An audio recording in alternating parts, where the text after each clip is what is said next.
किसी की personal diary पढ़ना बुरी बात होती है। कब से चल रहा है ये? जानती हूँ क्या मैं उसे? ये जुनून पे बहुत अच्छी तरह से बन गई मैं जिस लड़की को पसंद करता हूँ तूने दी है ये कैसी सजा। करो ये। बाल ठीक कर रहा हूँ तुम्हारे। इसका मतलब है अपने सारे काम तुम खुद कर सकते हो। वो तो है। आप लोग कोई ना कोई बात है जो मुझसे छुपा रहे हैं। इसको समझना पड़ेगा, ये महलों में बसने के ख्वाब देख तो सकती है लेकिन बस नहीं सकती। सना की माँ सना को समझाती है और कहती है कि बेटा मेरी बात मान लो, तुम्हारी शादी हमजा से नहीं हो सकती, तुम प्लीज इतनी बीमार पड़ गई हो और तुम ये दवाई खा लो। तो सना कहती है नहीं मामा मैं दवाई नहीं खाऊंगी, आपको तो पता है कि मेरी बीमारी का इलाज क्या है, मैं हमजा से ही शादी करूंगी। मामा मेरे मुंह पर बहुत ताने हो गए, आप प्लीज मुझे पैसे दे, मैं पार्लर जाती हूँ और एकदम से फ्रेश होकर आऊंगी तो आंटी मुझे देख कर पसंद कर लेंगी। सना की माँ उसे पैसे दे देती है और वो पार्लर चली जाती है। इधर हमजा की माँ रानिया के घर आती है और रानिया की अम्मी से कहती है कि रानिया आपने रानिया को बहुत छूट दे रखी है, रानिया काफी बिगड़ गई है, ऐसी औलाद अल्लाह ताला किसी को न दे दो।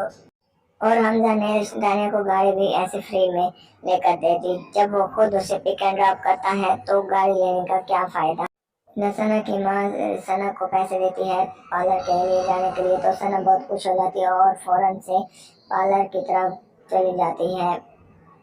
पार्लर से आते ही सना बिरयानी बनाती है और अपनी खाला आंटी के लिए लेकर जाती है। तो सना की माँ पूछती है कि सना ये बिरयानी किस लिए बनाई है। तो सना कहती है कि आंटी ने मुझे कहा था कि काफ़ी दिनों से तुम्हारे हाथ की बिरयानी नहीं खाई तो इसलिए आंटी के लिए बनाई है। तो सना की माँ कहती है तुम्हारा बेड़ा गर्क हो, ये गोश्त तुम्हारे अब्बू अब यखनी के लिए लेकर आए थे और तुमने सारे गोश्त की बिरयानी बना ली, अब तुम जाकर उस नायला की बच्ची को खिलाओगी।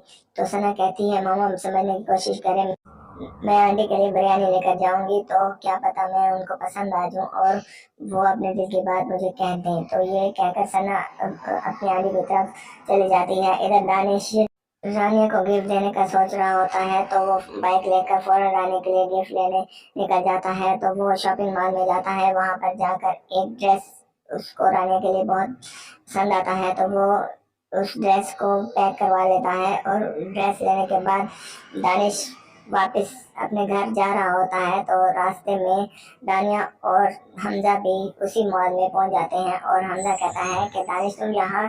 तो दानिश कहता है हाँ मैं इधर। हमजा कहता है किसी गर्लफ्रेंड के लिए कुछ लेने आए हो। तो दानिश कहता है हमारे ऐसे कहाँ नसीब जो हम गरीबों की कोई गर्लफ्रेंड हो, ये तो तुम जैसे बड़े लोगों की होती हैं। और हमजा रानी से कहता है कि रानिया मुझे उस तुम्हारे हादसे का बहुत अफसोस हुआ। तो एकदम से हमजा दानिश को कहता है कि दानिश इधर मेरी बात सुनो, और दानिश को कहता है कि बड़ी मुश्किल से रानिया उस हादसे को भूली है, तुम उसे दोबारा वो याद। ये कहकर हमजा और रानिया शॉपिंग मॉल में चले जाते हैं और दानिश टूटे हुए दिल के साथ अपने घर की तरफ चला जाता है। तो शॉपिंग मॉल में हमजा को एक ड्रेस पसंद आता है और वो रानिया से कहता है कि रानिया ये ड्रेस तुम पर बहुत अच्छा लगेगा। तो रानिया कहती है ठीक है मैं इसे चेंज करके आती हूँ। रानिया वो ड्रेस लेकर चेंज करने के लिए चली जाती है। जब रानिया वो ड्रेस चेंज करके आती है तो हमजा उसे देखकर एकदम से हैरान हो जाता है और उसे देखता ही रहता है।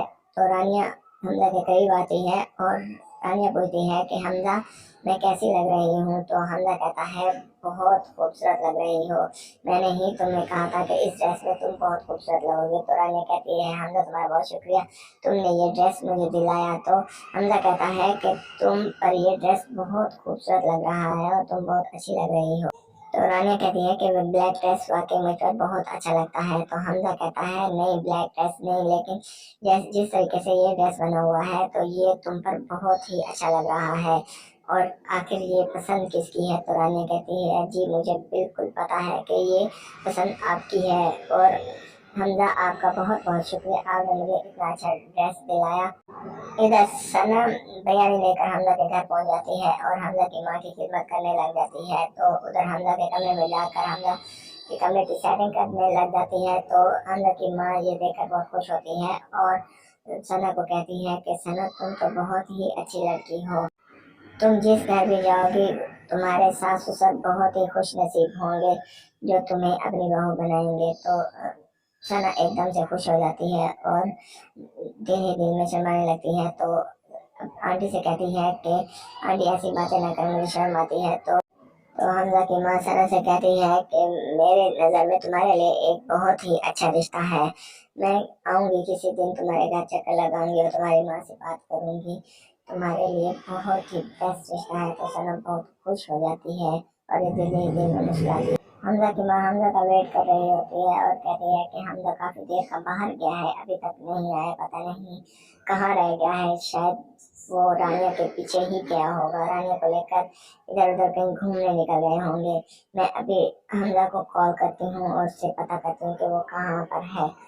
तो इधर रानिया की माँ बहुत परेशान होती है और दिल ही दिल में सोच रही होती है कि आज भाभी हमारे घर में आई है और रानिया भी घर पर नहीं है। तो हमजा की माँ रानिया की माँ से कहती है कि तुमने रानिया को बहुत छूट दे रखी है, अब वो दोनों इकट्ठे ही होंगे। एक दिन मैं हमजा को कॉल करती हूँ। तो हमजा की माँ हमजा को कॉल करती है तो हमजा कहता है मामा हम अभी आ रहे हैं, मैं रानिया के साथ हूँ। तो वो एकदम से गुस्से हो जाती है और कहती है कि तुम्हें रानिया के अलावा और कुछ दिखाई देता है? जब भी तुम्हें कॉल करो तो तुम रानिया के साथ ही होते हो। मैं रानिया के घर आई हुई हूँ और उसकी माँ के पास बैठी हूँ। तुम जल्दी फौरन से घर पहुँचो और मैं भी आ रही हूँ। तो हमजा की माँ फोन बंद करके रानी की माँ से गुस्से होती है और कहती है कि अभी बेटी को लगाम दो, वो हर वक्त हमजा के साथ चिपकी रहती है।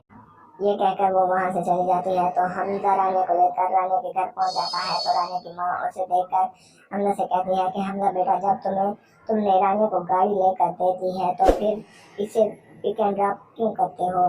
तुम्हारी माँ को अच्छा नहीं लगता? प्लीज बेटा तुम बस रहने दिया करो, ये उसी गाड़ी पर आया करेगी और जाया करेगी। मैं नहीं चाहती कि तुम्हारे घर में कोई ऐसा मसला पैदा हो और